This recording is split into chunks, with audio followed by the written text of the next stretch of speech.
Am I the a-hole for refusing to attend my best friend's wedding after she replaced me as maid of honor because I'm too fat, I'm pregnant, and asking her to pay me back for everything? I, 27 female, have been best friends with Claire, 28 female, since high school.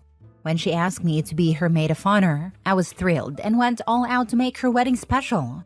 I paid for the bridal shower, the bachelorette party, a weekend trip, decorations, and other expenses, spending several $1,000s. While it was a lot of money for my husband and me, I wanted to make her big day perfect because she's like family to me. 2 months ago, I shared that I'm 4 months pregnant. Claire congratulated me but started acting distant afterward.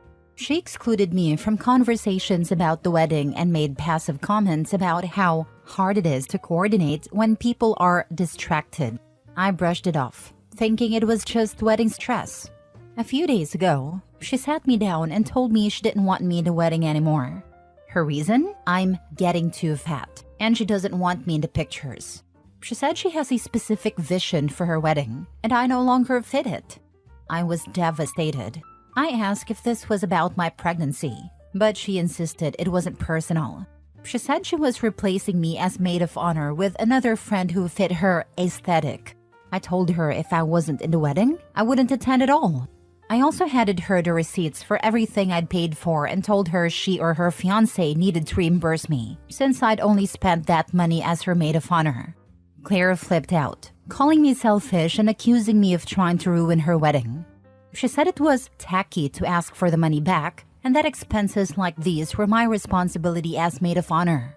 I reminded her that she removed me from that role, so those expenses were no longer mine. Since then, Claire, her fiancé, and even her family have been spamming me with calls and texts. They're accusing me of being petty and overreacting because of pregnancy hormones. They're also saying I should have just let it go and written off the money because weddings are stressful. And Claire didn't mean to hurt me. My husband has been incredibly supportive and says I did the right thing. He is furious at how Claire treated me and agrees that I shouldn't be out thousands of dollars for a wedding I'm not part of. I feel heartbroken and humiliated by someone I thought was my best friend. Still, the constant backlash has made me second-guess myself. Am I the a-hole for standing up for myself and asking for reimbursement? Should I have just quietly stepped aside? Not the a-hole. She said it was tacky to ask for the money back. She didn't want me in the wedding anymore. Her reason? I'm getting too fat, and she doesn't want me in the pictures. Bruh. It sounds like a big joke. I didn't think stuff like this actually happened in real life, and I never expected it from her. Sounds to me like she's afraid of being upstaged main character syndrome. She also waited till it was close enough to the wedding where the majority of the expensive costs were paid for before releasing OP from her duties. You're damn right to ask for that money back. Take her to small claims if you have to. Threat her with that too. She's literally thought she could tell OP she's getting fat. Weird how she uses that term and not pregnant to describe OP, and OP would just roll over and take it without a word. The way her family's behaving proves that they know exactly what she said to OP also. Good for you for standing up for yourself. You are not the a-hole at all. Not the a-hole, and I wouldn't be calling her a friend. It's just hard when she completely changed out of nowhere. I have never seen this side of her before. Not the a-hole. Glad your husband has your back. Both of you can enjoy some quiet time instead of Claire's aesthetic. You shouldn't be out thousands of dollars, but unfortunately you are now out one friend. She has chosen photos over friendship. There's nothing wrong with asking for reimbursement for the money you spent in a role you were fired from. If necessary, file in small claims court and be petty. Do it before the wedding to recoup your money. Pregnancy hormones have nothing to do with this. They're claiming you're overreacting because they want you to believe it isn't a big deal and that you should let it go. Translation, they don't have the funds to repay you. If Claire didn't mean to hurt you, she wouldn't have done what she did, and she would be apologizing profusely. Neither of those things happened because she's not truly a friend. Just remember, photos first. Next story. Am I the a-hole for refusing to babysit my sister's kids after she publicly called me irresponsible in front of our whole family? I, 26 female, I'm the younger sister to Emma, 34 female, who has 3 kids. 7, 4, and 2. Emma has been a single mom for the past few years, and while I respect her hard work, I feel like I've been roped into this unofficial, secondary parent role without my consent. Even though I love it at times, it is stressful. Over the past year, she's come to rely on me as her primary babysitter. She often asks me to watch the kids at the last minute because she needs a break or wants to run errands without the stress. I've canceled my plans more times than I can count to help her out. And I did it because I wanted to, because she is my sister.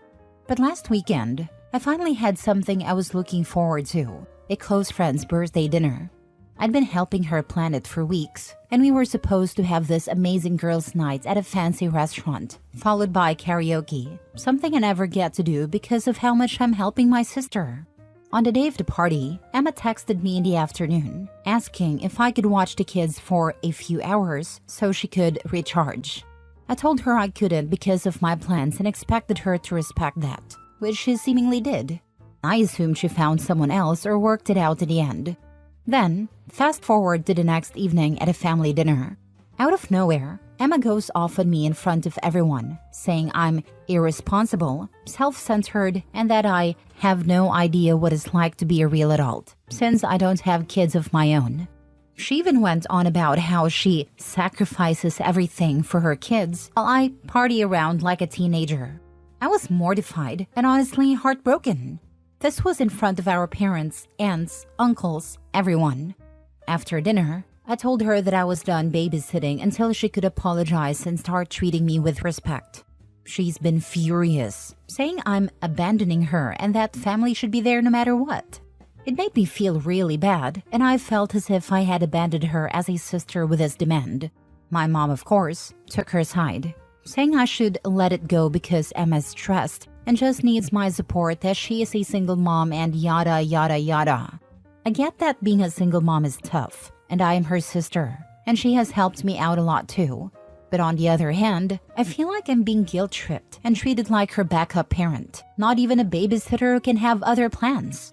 Am I the a-hole for saying enough is enough and setting this boundary? Not the a-hole. Her being a single mother is her damn problem, not yours. There is no way I would ever babysit for that woman ever again. She even went on about how she sacrifices everything for her kids while I party around like a teenager. Of course she's the one that has to sacrifice. It's her responsibility as their parent. How is the fact that you party even relevant to her kids? You've already done more than enough to babysit for your niece/nephew's OB. I know the kids know and love you for that too. Never babysit for her again and move out as soon as you can. Your family openly takes you for granted.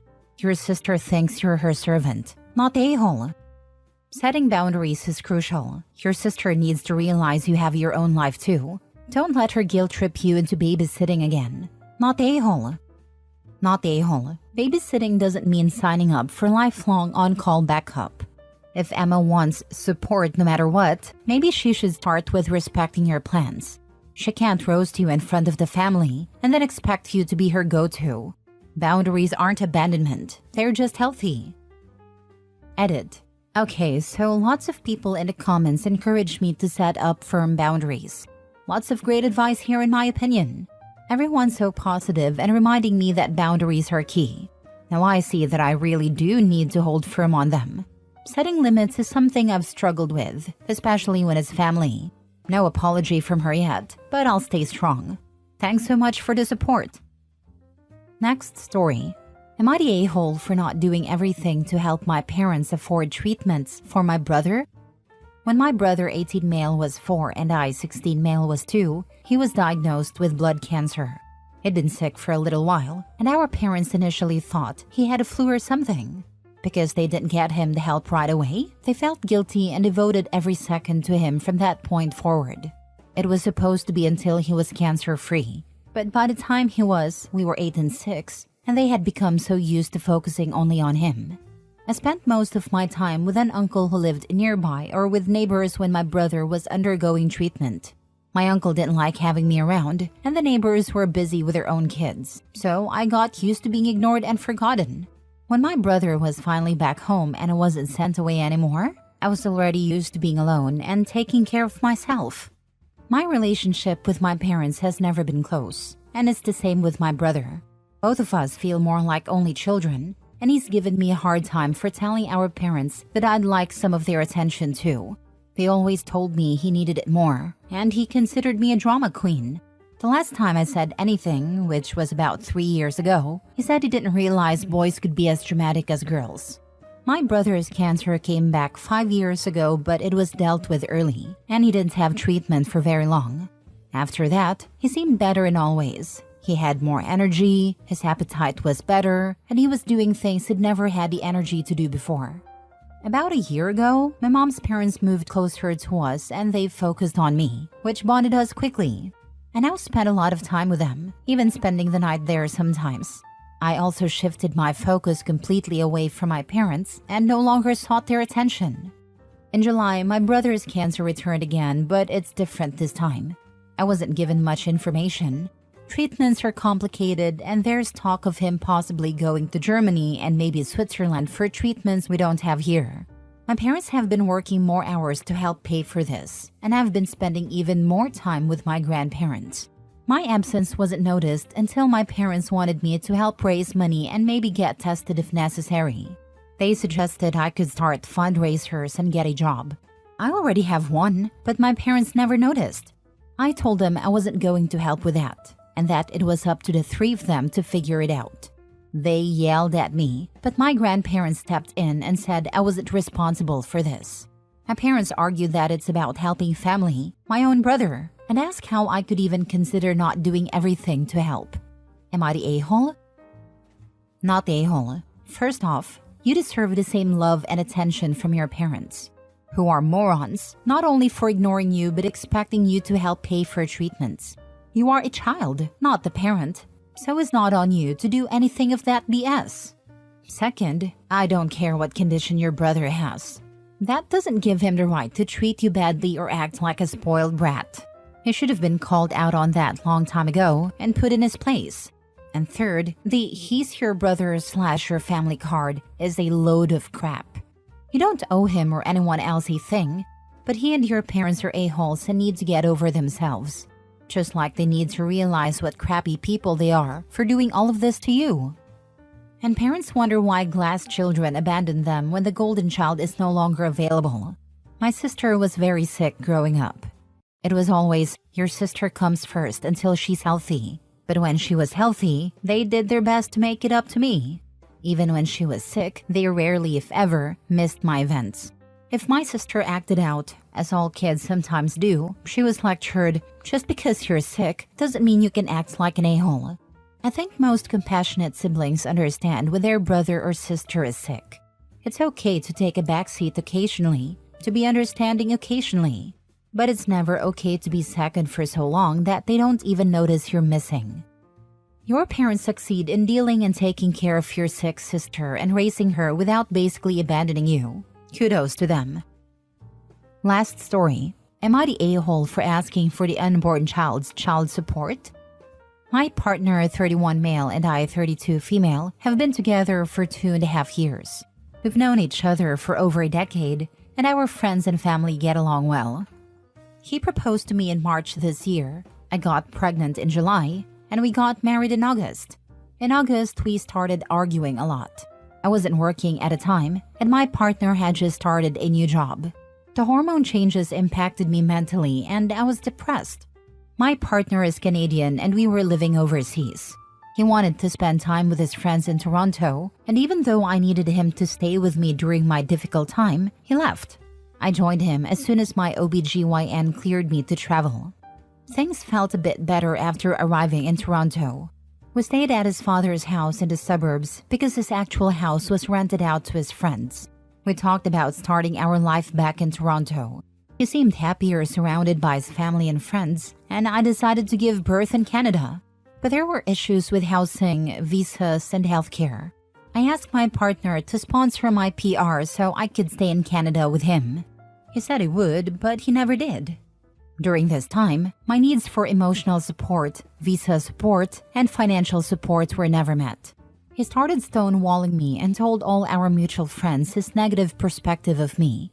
Since he's Canadian and knows our friends longer than I do, those people never asked me how I was doing or even congratulated me on my pregnancy. I learned that one friend even expressed sympathy for my partner, telling him he was sorry he had to go through a rough time. I couldn't believe how I was treated within this community. I gave my partner an ultimatum to complete the visa paperwork, specifically the parts that required a sponsor's input. He tried but didn't finish it on time, saying he didn't expect it to be so difficult. I thanked him for trying but lost hope in staying there any longer without having my basic needs met. On the day of my flight, he told me he had started taking SSRIs. We had been planning a wedding in October outside of Canada, and I suggested he focus on his health. So we ultimately canceled the wedding, which I had planned alone while he watched movies with his buddies. He then began shutting down completely. We started couples therapy, and he told our therapist that he enjoyed a time apart and wanted to consider separation. I was devastated. I feared abandonment, especially since I was carrying his baby. He was no longer there when I needed him, and he didn't even call me on my birthday. A week later, he went out to Halloween parties with his friends and later told me how fun it was. He got sick afterward and mentioned he missed me for making him soup. After a month of being stonewalled, something inside me broke. I had respected his space, persisted despite the uncertainty, and listened to his venting in therapy. But what was I getting out of this relationship?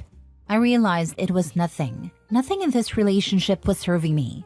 I told him I was okay with separating if it made him happier.